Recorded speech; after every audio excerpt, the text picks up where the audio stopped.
Hi, it's Gail the Planning Girl. Welcome back to my channel and another Food Friday. It's autumn and chilly, so I want something nice and warm in my belly at night for dinner.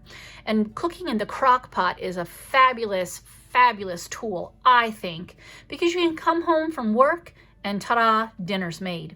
This is my skinny classic charcuterie happy notes that I've used and turned into a recipe book just by adding the recipe half sheets. So let's take one.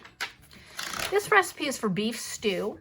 I used to make beef stew with pork when my daughter lived at home, but this time this recipe is actually for beef stew. And I want to add it as a list item here. And I think I will use, let's see, what's in my meal planning?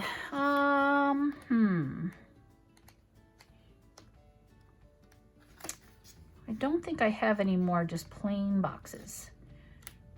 Nope. I do want a slow cooker, sticker here. So I'm gonna grab slow cook and slow cook because I want to label slow cooker on my recipe.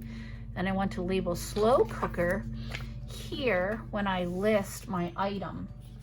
And I think I'm going to add that with one of my Happy Hostess sticky notes. I think maybe this one right here. So this is for beef stew. Now we don't eat beef very often at all, but I have to admit, I love pot roast and I love beef stew. Now this is just a sticky note, so it's not sticky the whole way. So what I have here is some Tombow. It's an adhesive, it's a roller adhesive. You could use a glue stick or liquid glue, but be careful, liquid glue will leave a little ripple in your page or on your page. Whoops, I didn't get him very well, did I? There we go, that's better. So beef stew.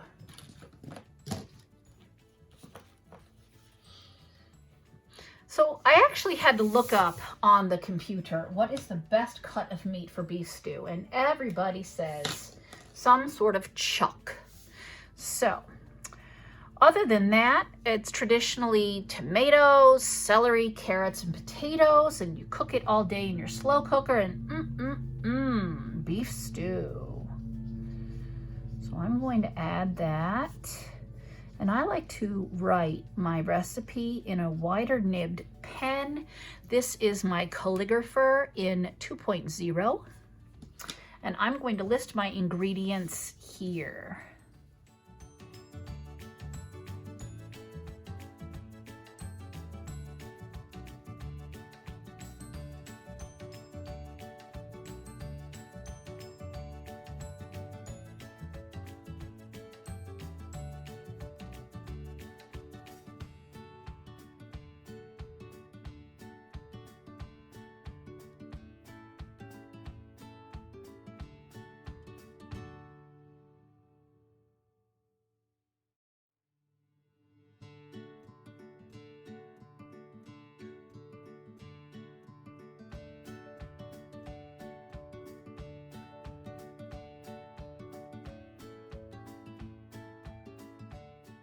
Now, the prep time for this is going to be a little bit longer, probably 15 to 20 minutes, because you have to cut up all these veg, which is fine, but you want to sear your meat. So I'm going to say 15 to 20 minutes. And because you generally are using about a pound of meat, I'm going to say 4, surely, but maybe 6 to 8. And this is going to cook all day on high, so 6 to 7 hours on high temp. Okay, and of course you can alter some of these things as you wish. So let's get some directions and some bullets. Here in my recipe planner accessories, I have bullets. don't think I want to number the steps, but I might. Thought I just had, oh, here we are, some checks. I think that's what I'm going to use. Yep, so we'll use these checks.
Alrighty, so after you sear your meat on all sides, you want to add that to your crock pot, chop up all those veg and your spices, add everything to your crock pot along with your beef broth.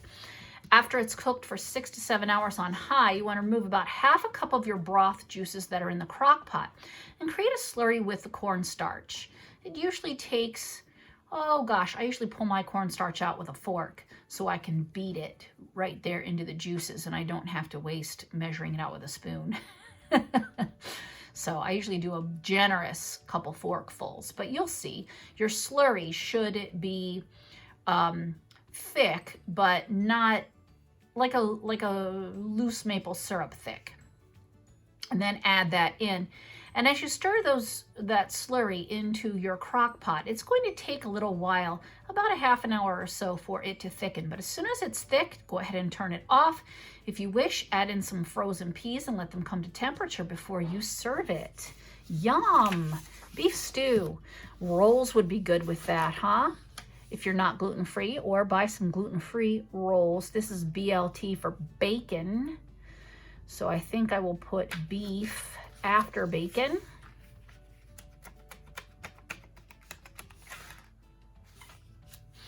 Beef stew, how delish. Yum. Well, are you cooking up good things in your crock pot for your autumnal meals? Leave a comment below and let me know your favorite autumn supper. If you haven't subscribed yet, please subscribe. And if you like this video, go ahead and give it a thumbs up. And I will see you next time. Thanks for joining me. Bye-bye.